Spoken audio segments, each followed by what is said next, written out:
বন্ধুরা, আজকে আমি তোমাদের দেখাচ্ছি কালো জিরে বাটা দিয়ে একটা মাছের ঝাল। রুই মাছ, কাতলা মাছ, যে কোনো মাছ নিলেই হবে। এটা কিন্তু জ্বর, সর্দি, কাশিতে খেতে খুব ভালো লাগবে, আর ধোঁয়া ওঠা গরম ভাতে। আমরা বাঙালিরা এই সবগুলো একটু বেশি পছন্দ করি। পুরো কালো জিরে বাটা দিয়ে মাছ। দেখো আমি কি প্রসেসে করছি। প্রথমে মাছগুলো ধুয়ে নুন হলুদ মাখিয়ে এবার কড়াতে সর্ষের তেলে ভেজে নিলাম। রান্নাটা পুরোটাই কিন্তু সর্ষের তেলে হবে। অন্য কোনো তেলে করতে পারো, তবে অতটা টেস্ট আসবে না। এবার উল্টে পাল্টে মাছগুলোকে একটু হালকা লাল লাল করে ভেজে তুলে নিলাম। এবার আস্তে আস্তে তুলে নেওয়ার পরে আমি ওই তেলে কালো জিরে ফোড়ন দেব। কালো জিরে ফোড়ন দিয়ে অল্প করে কালো জিরে আর কি, কালো জিরে ফোড়ন দিয়ে তারপরে একে একে আদা বাটা দিয়ে দেবো। তারপরে দেবো পেঁয়াজ কুচি, খুব অল্প পরিমাণেই দিচ্ছি।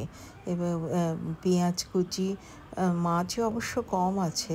পেঁয়াজ কুচি দিয়ে দিলাম, পেঁয়াজ কুচি দিয়ে একটু ভাজা হবে। তারপরে দিয়ে দিলাম তোমার হলুদ, তারপরে দিয়ে দিলাম, এটা কিন্তু আমি রসুন দিইনি, হ্যাঁ, রসুন, টমেটো বাটা আর ওই যে মশলাগুলো আছে ধনে জিরে সবগুলো আমি জলে ভিজিয়ে তারপরে দিয়েছি, যাতে বাটা মশলার স্বাদটা আসে।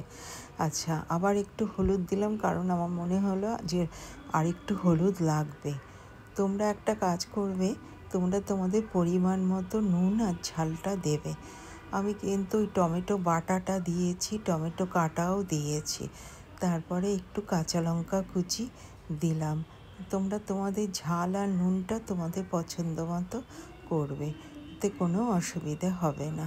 আচ্ছা, এবার আমি আস্তে আস্তে দেখো মশলাটা থেকে তেল কষাতে শুরু করেছি। দেখো এটা কিন্তু খুব অল্প মশলাতে আমি করছি। মানে সত্যি গরম ভাতে জ্বর যখন হতো, আমার মারা না এই রেসিপিটা করে দিত। তখন মুখে রুচি আসতো। আমরা কালো জিরের ভর্তা খাই, কালো জিরে বাটা দিয়ে মাছ, দেখো কালো জিরে ফোড়ন দিয়ে মাছ, অনেক কিছুই তো খাই। এই কালো জিরে বাটা দিয়ে দেখো একটা আলাদা গন্ধ আসবে। এবার এটার মধ্যে আমি দিয়ে দিলাম একটুখানি জল। হ্যাঁ, তোমরা ইচ্ছা করলে লঙ্কার গুঁড়োও দিতে পারো, কাশ্মীরি লঙ্কার গুঁড়ো, যাতে কোনো প্রবলেম নেই। আচ্ছা, আমার মারা যখন রান্না করতো তখন তো আর কাশ্মীরি লঙ্কার গুঁড়ো ছিল না, তাই এই জন্য। এবার একটু কাঁচা লঙ্কা বাটা, তখন দিয়ে কাঁচা লঙ্কা আর তোমার নুন আর কালো জিরে, এই তিনটে দিয়ে আমি কিন্তু ওই মশলাতে নুন দিইনি, আশা করি তোমরা লক্ষ্য করেছো। আমি কালো জিরে বাটাতেই কিন্তু নুনটা দেব। আচ্ছা, এবার আমি সামান্য একটু কাশ্মীরি লঙ্কার গুঁড়ো দিয়েছি যাতে রঙের জন্য। এবার মাছগুলো দেখো, ঝোলটা ফুটে উঠলে মাছগুলো দিয়ে দেব। একটু গ্রেভি গ্রেভি থাকবে, খেতে খুব ভালো লাগবে। জ্বর হলে একবার করে খেয়ে দেখো, খুব ভালো লাগবে। আচ্ছা, এবার দেখো ঝোলটা শুকিয়ে গেছে। এবার ওই যে কাঁচা লঙ্কা নুন আর কাশ্মীরি লঙ্কার গুঁড়ো ওইটা মিশিয়ে দিলাম।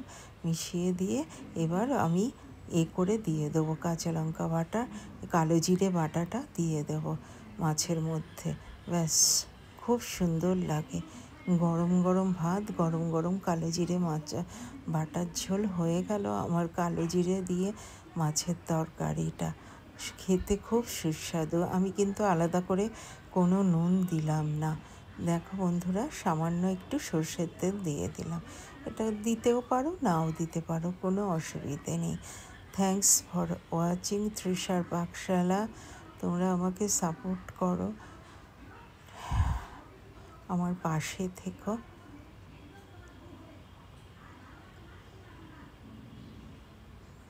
ব্যাস, তুলে নিলাম, হয়ে গেল আমার কালো জিরে বাটা দিয়ে মাছের তরকারি।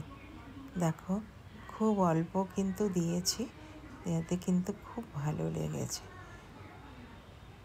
মুখে রুচি আসবে জ্বরের সময় খেলে। Thank you.